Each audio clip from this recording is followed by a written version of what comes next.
Alright guys, today we're going to talk about solving systems again, and mostly 3x3s, but now we're going to add in technology, because as we figured out, these bigger systems, like 3x3s or, goodness, 4x4s or 5x5s, if you were to solve them by hand, they could take you quite a bit of time.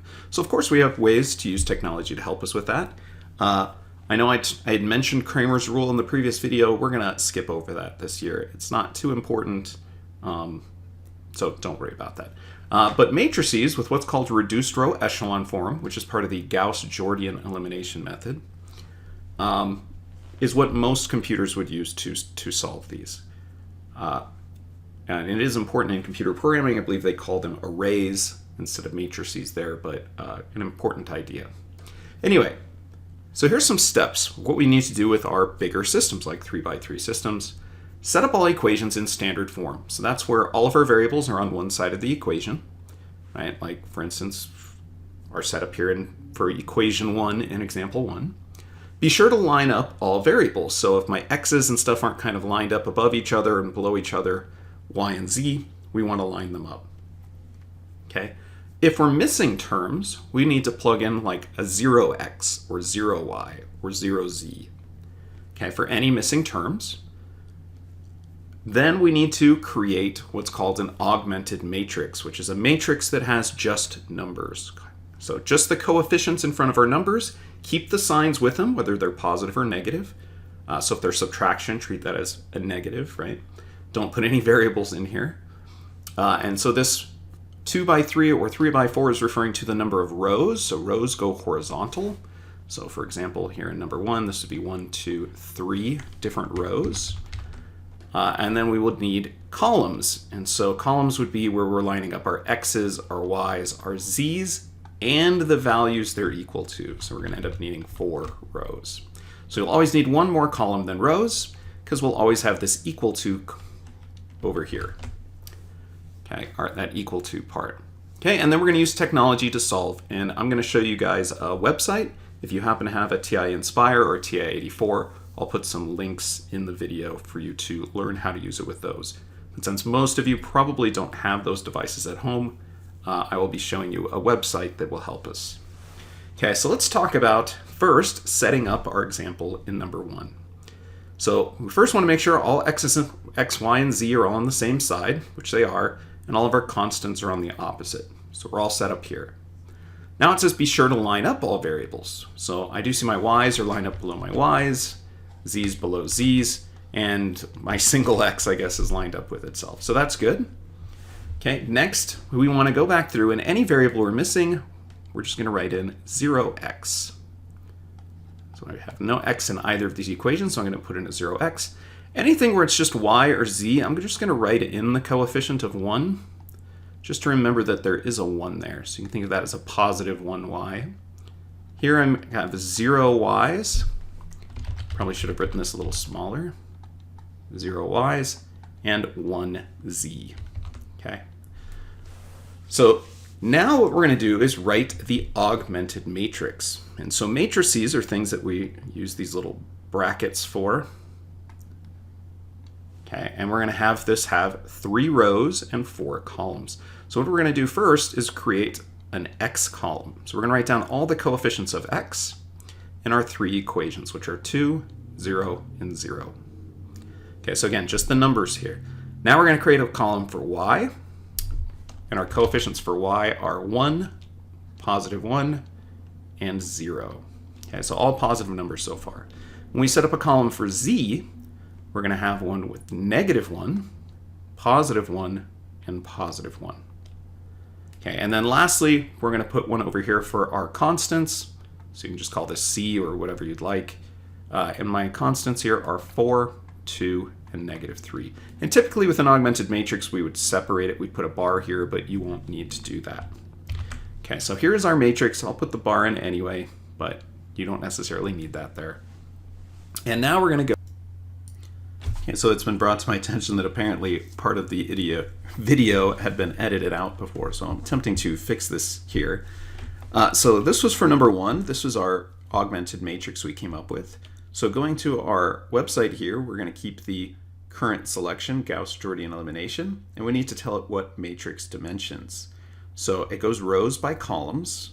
So we need 1, 2, 3 rows and 1, 2, 3, 4 columns. Okay, then you'll need to click Set Matrix, and it'll give you your pop-up to fill in your matrix. So we're just going to treat this x1 like the x row, x2 is the y row, x3 is the z row, and where it says b, that's where we're going to fill in these constants. So to type those in, if you just start in the top left, you can press Tab and use the little number pad or number keypad if you have that on your device. You can type these in very quickly. Don't forget to put in ones or zeros as placeholders. So ones for things like 1y or 1z, -3. So once you have that all filled in, double check your numbers, of course, that they match your augmented matrix here. This looks good. If you want a very detailed solution, you can click that and then hit solve. So if I zoom in here, you can see it does give me my answer. And one of the other things we're going to look at is where it says show solution. So these are, in fact, my x, y, and z. And what normally matrix calculators would give you back is this matrix. Okay, not the extra labels here for row 1, 2, and 3, but the ones that are in a white text here. So normally give you back this matrix, and what we're looking for is in the main diagonal that we have all ones. Okay, so this 3 by 3 part, the x, y, and z columns, that they're all ones in this main diagonal, and then we get zeros everywhere else in the rest of this 3 by 3 square.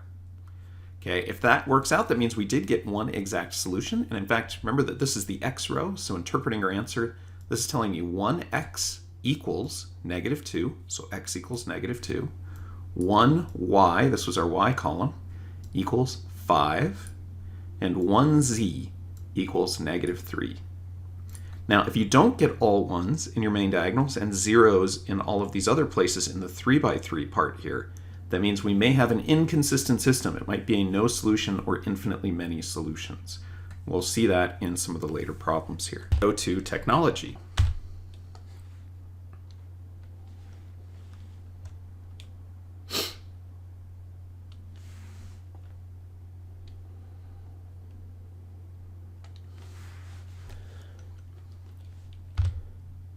Okay, now that we have some understanding, our next one should go a little bit quicker. Notice, however, that my y in our second equation in the bottom here is not lined up underneath my y's. So if I was lining that up, I'd have 0x's minus 3y plus 0z equals 9. So that's what I would replace this line with to make sure I have a nice x, y, and z column all lined up so I don't accidentally type my y value as a z in my matrix, right? That would be the wrong equation setup. So now we'll go to our augmented matrix, put in our coefficients for, this will be our x column here. So I should give myself a little more space, apologies here. So x, -5, 3, 0, 1, 5, -3, -2, -1, 0. And then over on the side is where we'd have the values were equal to -28, -11, 9. Okay, so again, luckily all of our values were on the left. The first part was all set up for us. We did have to add in a couple zeros as placeholders, and it might be a good reminder again to put ones in front of these to remind yourself that the coefficient there is either positive or -1. So this would be a good time to pause the video and try loading that website and just seeing if you feel comfortable using the tool. So see if you get the correct solution. Pause the video now. Okay, here's for number 2. Again, we need 3 rows and 4 columns. We'll hit Set Matrix, and again, we'll enter in all of our data. Okay, so here's all my data entered in. Again, I'll click Very Detailed Solution and Solve. So it does appear we get a one solution system, 3, -3, 5 for x, y, and z. And again, if I do Show Solution and get rid of all the adds here, again, this is the matrix that most calculators would give me back. We can again see all ones in the main diagonal, zeros in our other parts of that 3 by 3. So 1x equals 3, 1y equals -3, and 1z equals 5. 3, -3, 5 is our solution. All right, and ones like these would actually be pretty quick to solve in and solve by hand, but certainly technology saves us some time. Okay, here are some more examples we're going to try out.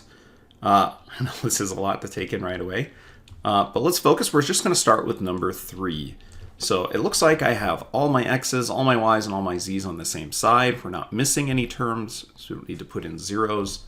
And all my constants are on the opposite side. So we can go straight to our augmented matrix. All right, here's our augmented matrix. So now let's go to the website. Okay, here's all my values plugged in the website, my 3x4 matrix. I'm going to go ahead and click Show Solution. I know I can actually see my values here, but I do want to see that last matrix. Make sure, again, we have all of our nice 1s in our main diagonal and 0s everywhere else in this 3x3 part. 3 rows, 3 columns. So over here I have that 1x equals 0, 1y is negative 5/3, and 1z is negative 1/3. So you can tell, of course, we're getting fraction answers. Plugging back in fractions and solving probably wouldn't have been fun by hand. So it is nice to have technology. Oops, apologize. This is out of the window here. But there we go. There's all my 1s in the main diagonal and 0s in our other places. All right, now's a good time to try example 4. Let's go ahead and pause the video. Let's try example 4, use the website, see if you get a matching solution. All right, you should have come up with negative 1/2, negative 5/3, and negative 1/2. All right, let's try example 5 out, and we're going to approach it the same way. We're going to set up our augmented matrix. Next, we'll go back to our website and set our matrix. Okay, and then hit solve, and our system is inconsistent. So let's look at show solution and see what that means. So I'm going to scroll up. I'm going to have to move this over so we can see it on the video here. But notice when I look in that main diagonal, we're missing a 1 in the bottom right here. And we have values in this, remember, in this main part of our 3x3 that are non-zero. So that tells us automatically we either have that no solution or infinitely many solutions case. And what we can do is look at that bottom row, okay, and the way that the Gaussian Jordan elimination goes. And in this bottom row, notice we don't have any variables, right? We essentially have 0 equals negative 557 sevenths. Is that a true or false statement? Definitely false, right? And that tells us, in this case, that we have no solution. So again, because we don't have all 1s in our main diagonal, and because we have non-zero values anywhere else in the x, y, or z columns here, other than our main diagonal, it tells us we have one of those two special cases. And if we look at this last one, if it has a true statement or false statement, we can tell if there is no solution or infinite. Okay, apologies if you had written down 6 from the previous slides. I've changed it so we don't get a second no solution. But we're going to try this one out. We're going to do the same thing, set up our augmented matrix. Okay, there's our augmented matrix. Next, we'll go back to our website, enter in our values in our 3x4 matrix. After you click Set Matrix, I'm going to go ahead and click Very Detailed Solution again and hit Solve. Okay, and then my solution is a little off screen here, and it gives me a very different answer. This time it gives me 2 equations, and it says x3 is free,